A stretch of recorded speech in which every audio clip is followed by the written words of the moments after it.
qualified purchaser versus an accredited investor. What are the differences? What do they mean? Especially if you're using your self-directed IRA to make an investment. So hope all is well. I'm Adam Bergman, tax attorney and founder of IRA Financial. In today's AdBits, I am going to dissect the qualified purchaser and the accredited investor rules, which are two very important requirements that hopefully you are part of them. If not, one day you will become eligible to be either a QP or an AI. And this is really just an informative video because a lot of folks don't understand what a QP is, what an AI is, how do they work, what are the reason for these rules, what are we doing with them, and what's the benefits of being either a QP or AI. So I'm going to start with the qualified purchaser, the QP, then I'm going to go into the accredited investor, the AI rules, and then talk about what they do, what they mean, and why they're there. So QP, qualified purchaser, basically someone who has investments, a family business that holds investments or personal investments more than $5 million. Okay, but that does not include a primary residence. So you got $5 million in stocks or investments or cash or whatever, not including your primary residence, not like your business cash, but personal. Something you own personally, could be stocks, fixed income, cash, $5 million or more. The idea is if you are a QP, qualified purchaser, you have the broadest and widest range of investment opportunities, especially when it comes to making investments into investment funds like private equity, hedge funds, real estate funds, venture capital funds, private placements. Why? Because if you are an accredited QP, you get out of the 40 Act, meaning whoever is offering these investments, i.e. a hedge fund, private equity fund, they don't have to comply with the 40 Act, which is a very tedious set of rules. And they're outside of the 40 Act, which makes their life a lot easier. Why do they care? Because they don't want to deal with the SEC. They don't want to deal with the 40 Act, and they want to have more flexibility. So a lot of the large funds are going to basically only allow QPs to invest. So maybe a KKR and Apollo. What will generally happen is you'll get either an RIA or a platform that will basically aggregate at least $25 million from QPs minimum. And then KKR or Apollo say, okay, we'll allocate you 25 or 100 million or 50 million, but only from QPs. So like 5 QPs, each put in $5 million, that's 25 million, or 10 QPs put in, I don't know, 10 million bucks, and you get 100 million bucks. And then that feeder fund, so to speak, will feed the money to the KKR, the Apollo, Carlyle, the larger funds, and the investment will be made that way. So for some of those big funds that are hard to get into, they're only going to take QPs. Basically, they want to stay away from the 40 Act. They also only want to deal with big investors. It's not worth their time to scrape and get 100 grand from Joe and 200 grand from Jane. They want big checks. These are multi-billion-dollar funds. So for them to go raise the fund, doing it with a bunch of singles, 100K, 500K, even $1 million, it's too hard to do. It's not worth their time. They have institutional investors and they have large QPs. They're going to eat up a big chunk of their fund. So if you are lucky enough to be a QP, you have the widest range of investment opportunities because the larger funds are going to essentially only allow QPs or large institutionals, large essentially funds from different sources, whether they're from a sovereign fund or institutional pension to come in. They're not going to take Grandma Jim and Grandpa Jim or Grandma Jane. They want big money. Accredited investor, a little bit easier to satisfy the accredited investor rules. You have to have $1 million in net worth, excluding a primary residence, or you can have 2 consecutive years of $300,000 a year in net income. If you're married, follow jointly. If you're single, it's $200,000 in 2 consecutive years prior to the year you're making the investment under the accredited investor rules. So that's $200,000 if you're single, $300,000 if you're married, follow jointly, or $1 million of net worth excluding primary residence. In most cases, not all cases, if you are a QP, you're going to be an AI. But obviously, if you're AI, you may not be a QP because if you only have $1.5 million in net assets, excluding your primary, you're not a QP, but you still could be an AI. Being an AI is important because if you're not an AI or a QP, you're probably not going to be able to do any type of major private equity, venture capital, real estate fund, hedge fund, private placement. Most of these Reg A's, Reg D's, they basically want accredited. They may have a small amount of space for non-accredited, but a lot of these funds are going to say, I just want accredited. It allows them to have limited reporting requirements under the SEC, just covers their butt.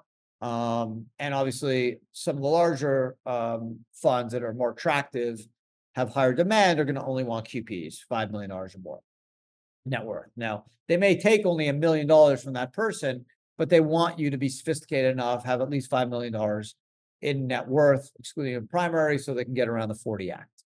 Now, what are the size of these checks? Obviously, the big funds are generally going to want more money. They're going to, as I mentioned, not want to deal with small investors. But there are feeder funds that aggregate money from QPs. So you may put a 500 grand here, or $1 million or 3 million, and they're going to ask for at least $25 million, usually minimum, and then it can go higher. And then the large fund will allocate a spot for those feeder funds. Why? What are the point? What's the point of these rules? Well, basically the SEC saying, we feel that if you have a certain amount of net worth, you can handle the risks associated with these investments. These investments I mentioned that require the QPs and the accredited investor, these are non-publicly traded investments. So if you buy Tesla or Apple or Google or Mutual Fund A or ETF B, you don't need to be an accredited investor or a QP. Anyone can do it, right? My 13-year-old kid or 10-year-old kid buys stock. But if you want to invest in non-publicly traded securities like investment funds, private business stock, in most cases, the sponsor is going to require you to be at least a accredited investor, potentially even a QP. So they get around some of the SEC filing requirements or the 40 Act. It's really there to make their life easier. And the SEC has these rules in place to essentially, they claim to protect you from yourself. I think it's totally arbitrary. I always give this example. If you graduate Harvard Business School and your first job, you make $280,000, and let's say you don't have a very big net worth because you've been in school your whole life. Are you saying you're less sophisticated than some schmo who made $310,000 selling cars that never went to college? I don't know. It's arbitrary. I personally think what should be done is so right now, if you do have a Series 7 or Series 65, even if you don't have $1 million in net worth or the salary, you can still become an accredited investor. I think you should be able to have to take a test like anyone.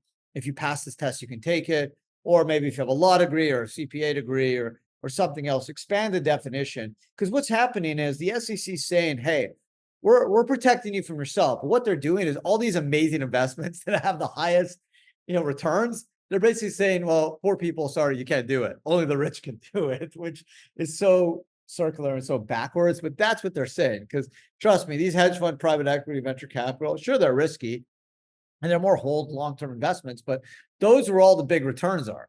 If you look at the Fortune 500 list, like the top 100, a lot of those folks are investment fund managers. Why? Because they generate amazing returns for their investors.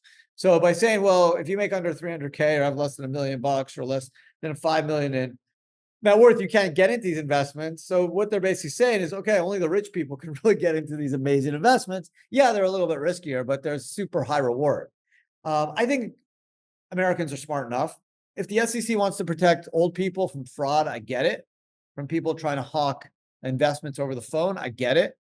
But to stop someone who doesn't have $300,000 in income, but is smart enough to understand if this is a risk reward investment, I don't get it. I think you're basically hurting the people you're trying to help because you're using very arbitrary and circular reasoning, which doesn't make any sense. Just let people want to do this deal, make them do a quick test. It could be an online little test. Make them sit through, I don't know, a 5-hour webinar that they have to answer questions every 5 minutes to make sure they're alive while they're watching it. I mean, you can make it easier. Expand the definition of accreditor and QP so more people can get in these deals and more people can benefit from these smart investors that are basically helping rich people get richer. And the small to mid-sized folks, low to mid-sized folks, earners aren't getting the benefits because they're not accredited or QPs and they don't get to get in these deals. Quickly on the self-directed IRA, obviously a self-directed IRA is not a person, right? These requirements are person. So as long as you personally can satisfy the 5 million for the QP, the 1 million for the AI, including either the income level of 300K previous 2 years or 200K previous 2 years. If you're single, then your IRA satisfies the rule, right? You have to satisfy it. If you satisfy, your IRA or 401K tags along. Obviously, the IRA can't satisfy it on its own because it doesn't earn income, and it doesn't necessarily have a net worth. So even if your IRA is $1,000, well, 100 grand in it or 200 grand in it, if you have more than $1 million in net worth, excluding your primary, or $300,000 of income 2 consecutive years, married, followed jointly, you can use your IRA to do any of these deals. Your IRA itself doesn't need to have $1 million or $5 million. Just make that clear. Some people tend to have that question. So that's it for today's AdBits. Hope you guys enjoyed it. Important podcast. I kind of dance around this topic. I should be discussing this more often. I get these questions a lot. Hey, I'm told I want to do this deal, but I'm told I can't do it because I'm not an AI. What the hell is an accredited investor? Or I have to be a qualified purchaser. What the heck is that? And that's where these podcasts come in. Say, hey, here's the answer, but you can also listen to the podcast, watch the video, read a blog, and understand, hey, I think I'm an AI, but my IRA doesn't have any money in it, or it doesn't have $1 million. Like, can I still do the deal? Yeah, here's the answer. If you are an AI or QP, then your IRA will tag along and also be an AI or QP. So that's it for today. Hope you guys enjoyed the video or the podcast. If you're watching on YouTube, please don't forget to subscribe. I think it is an awesome channel if you're looking for any information on alternative assets, self-directed retirement accounts, 401ks, taxation, current events, anything related to cutting edge retirement, alternative asset information. This is the place to be. Don't want to miss it. Or you can just listen to our podcast. But if you check out our YouTube channel, you'll get access to all our podcasts, which we drop 3 to 4 videos a week. You get notified when I go live, which is generally every week. It's free. I mean, why wouldn't you do it, right? It doesn't make sense.